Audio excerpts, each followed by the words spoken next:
Part 2. Part 2. You will hear a member of the local council describing plans to redevelop part of the seafront of a coastal town. First, you have some time to look at questions 11 to 15.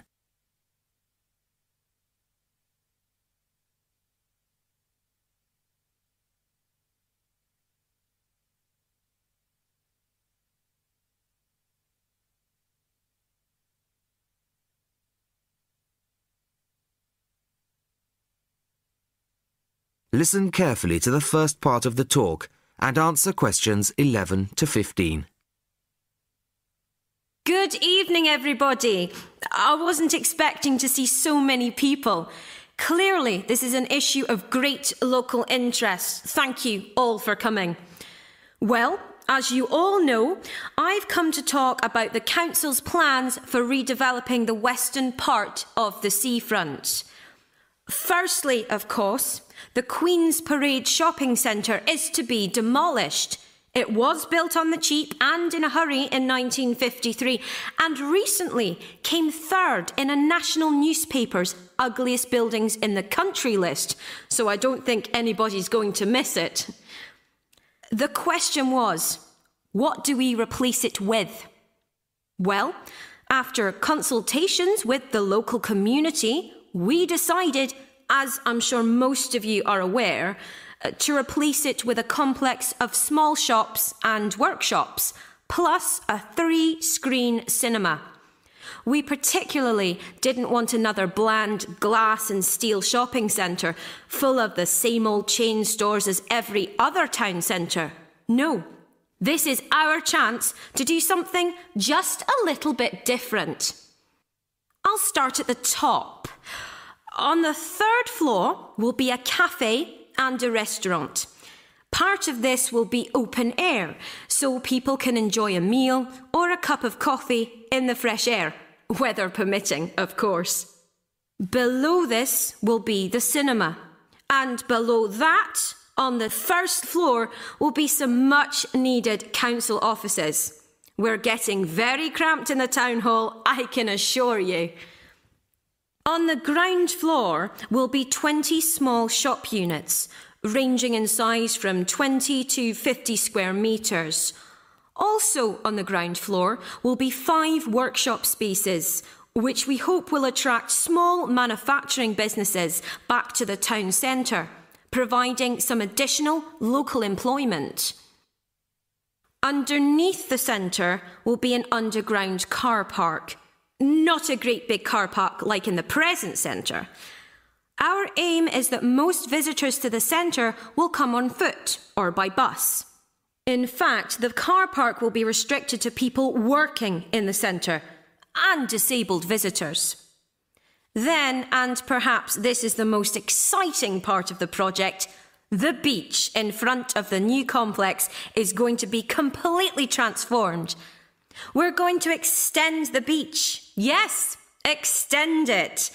10,000 tonnes of sand is going to be brought in to make it into a proper beach, instead of the dirty little strip of sand it is now.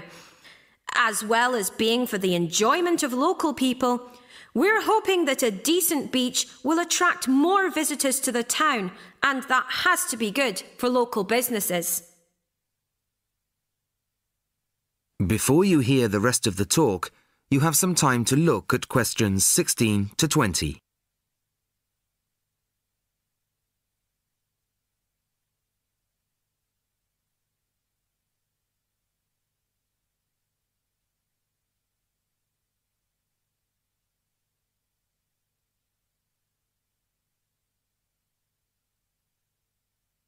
Now listen and answer questions 16 to 20. Now, I must emphasise that these plans have not yet been finalised. That's what this meeting is about. Of course, it's vital with a project like this that we have the support of local people. After all, we work for you and it's your money that's paying for it. So, first of all, the plans for the new centre are going to go on display in the town hall. They'll be there from Monday the 5th of March until Friday the 6th of April. Plenty of time for anybody who's interested to get over there and have a look at them, I think. There'll be a suggestions box in the same room as the plans. Anybody who has anything to say is welcome to fill in a suggestions form. These forms will be looked at and taken seriously, you can be sure of that.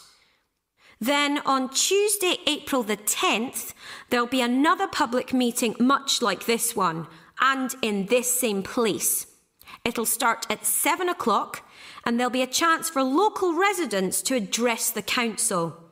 We'll also report back to you on the results gathered in the suggestions box. Anyway, I'd now like to hand you over to my colleague, my fellow councillor.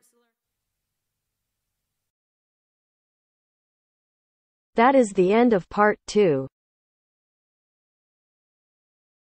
You now have half a minute to check your answers.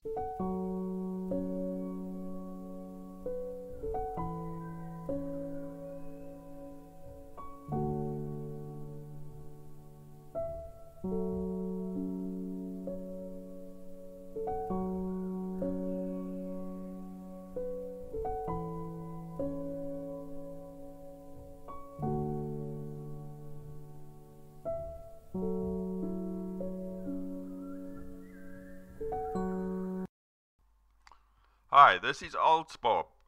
I would very much appreciate it if you could like, subscribe and share this video, as this will enable me to help more IELTS students reach their IELTS goals. Very much appreciated. Thank you.